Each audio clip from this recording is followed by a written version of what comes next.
नमस्कार दोस्तों, MSI mission सरकारी इन्फो चैनल पर आपका स्वागत है। मैं विजय कुमार आज आपको बताऊंगा बजट 2022 के बारे में।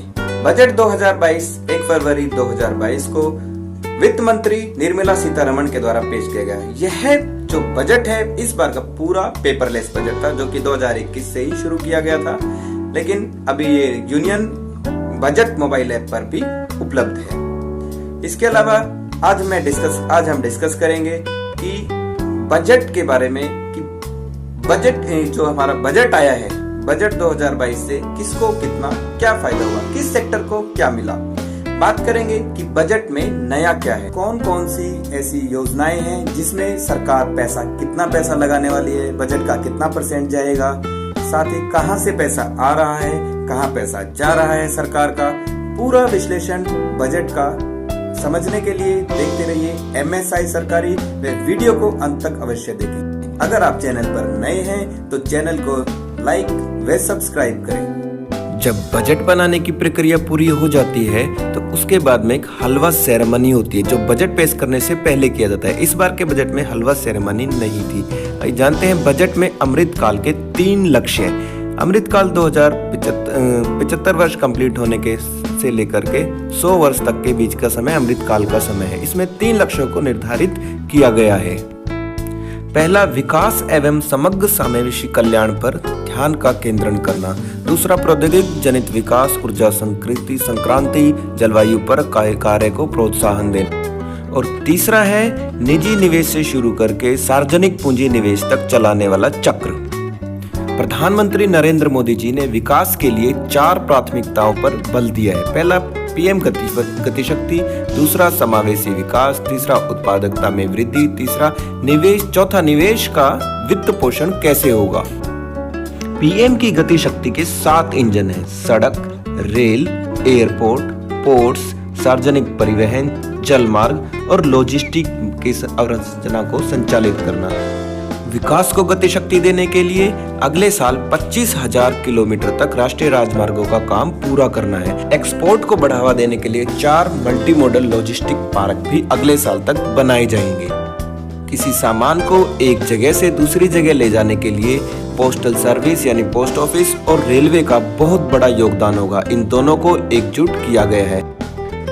इस साल RBI भी अपनी पहली डिजिटल करेंसी जारी करेगा। वह 1 class 1 TV channel, PM divine योजना, पोस्ट ऑफिस में 100% डिजिटल बैंकिंग और क्रिप्टो करेंसी पर भी टैक्स लगाने का बजट में बताया गया है। वे गरीबों के लिए 80 लाख मकान बनाए जाएंगे। LIC का IPO जल्द आएगा।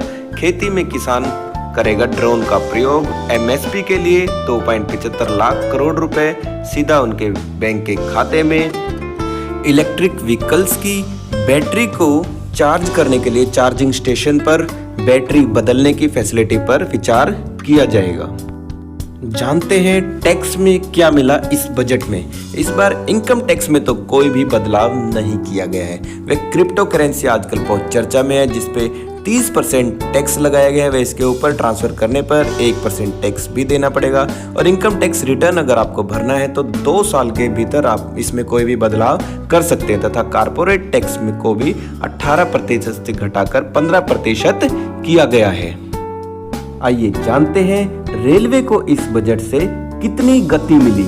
इस बार 100 PM गतिशक्ति कार्गो टर्मिनल बनाए जाएंगे, जिससे किसानों की उपज और कंपनियों में, फैक्ट्रियों में उत्पादन को एक जगह से दूसरी जगह ले जाने में, माल ढुलाई में काफी मदद मिलेगी। 400 भारत वंदे ट्रेनों को चलाने के साथ साथ मेट्रो सिस्टम को भी डेवलप किया जाएगा। वह छोटे किसानों के लिए रेल इंफ्रास्ट्रक्चर को डेवलप किया जाएगा। पहले से चल रही एक योजना 1 डिस्ट्रिक्ट 1 प्रोडक्ट को बढ़ावा देने के लिए 1 स्टेशन 1 प्रोडक्ट के प्लान को तैयार किया जाएगा। डिजिटल शिक्षा पर जोर देते हुए वित्त मंत्री निर्मला सीतारमण ने 1 क्लास 1 टीवी चैनल योजना को भी लेकर आएंगे। 1 क्लास 1 टीवी चैनल कार्यक्रम के तहत कक्षा 1 से 12 तक 200 टीवी चैनलों पर इस कार्यक्रम को दिखाया जाएगा तथा ई प्रयोगशालाएं भी आएंगी। डिजिटल टीचरों के माध्यम से ई विषय वस्तु उपलब्ध कराई जाएगी। एक डिजिटल विश्वविद्यालय की भी स्थापना की जाएगी। इतना ही नहीं, कौशल विकास को बढ़ावा देने के लिए ऑनलाइन ट्रेनिंग को बढ़ावा देने के लिए देश टेक इको पोर्टल लॉन्च किया जाएगा व ITI में भी ड्रोन की ट्रेनिंग दी जाएगी। इतना ही नहीं, ड्रोन का प्रयोग कृषि क्षेत्र में भी किया जाएगा, जिससे जैसे दवाइयों के छिड़काव, कीटनाशकों का छिड़काव और किसानों की भूमि संबंधी दस्तावेज जैसे उनका मैप या लैंड रिकॉर्ड को भी ड्रोन के द्वारा पूरा किया जाएगा। कृषि क्षेत्र में स्टार्टअप को बढ़ावा देने के साथ साथ ऑर्गेनिक खेती को भी बढ़ावा देने के लिए योजना बनाई जाएंगी तथा MSP का पैसा अब सीधा किसानों के बैंक खाते में जाएगा व MSP के लिए लगभग 2,75,000 करोड़ रुपए देने के लिए बजट में बताया गया है।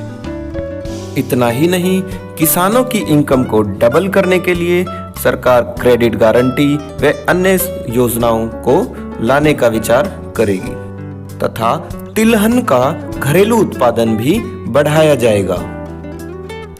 बैंकों का देश की अर्थव्यवस्था को बढ़ाने में बड़ा योगदान होता है, इसीलिए डाकघरों को 100% डिजिटल बैंकिंग फैसिलिटी से जोड़ने के साथ साथ ATM भी शुरू किए जाएंगे व 75 डिस्ट्रिक्टों में 75 डिजिटल बैंकों की स्थापना की जाएगी।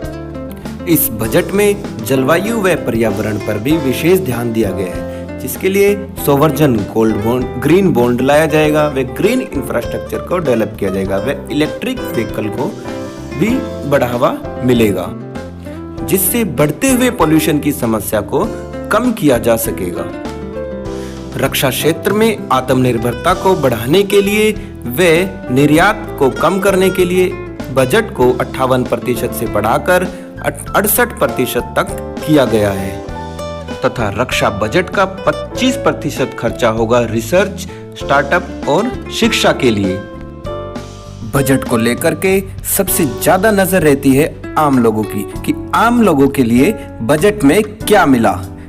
मैं बता देना चाहता हूं कि 80 लाख मकान गरीबों के लिए, जिसके लिए प्रधानमंत्री आवास योजना के तहत 48,000 करोड़ रुपए खर्च किए जाएंगे व 3.8 करोड़ परिवारों को पानी उपलब्ध कराने के लिए हर घर नल से जल योजना प्रारंभ की जाएगी व महत्वाकांक्षी ब्लॉक कार्यक्रम के द्वारा जिलों के पिछड़े हुए ब्लॉकों का विकास किया जाएगा।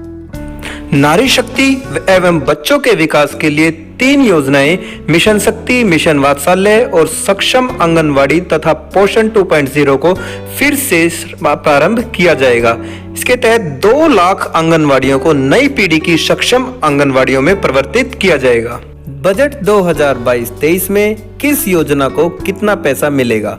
सबसे पहले नेशनल हेल्थ मिशन में 37,800 करोड़ रुपए मिलेगा और जल जीवन मिशन को 60,000 करोड़ रुपए तथा नेशनल एजुकेशन मिशन को 39,553 करोड़ रुपए, प्रधानमंत्री ग्राम सड़क योजना को 19,000 करोड़ रुपए, PM किसान योजना को 68,000 करोड़ रुपए मिलने वाले हैं। थैंक्स फॉर वाचिंग MSI सरकारी मिशन सरकारी info channel by VK Maurya. Channel को लाइक व सब्सक्राइब जरूर करें। जय हिंद, जय भारत।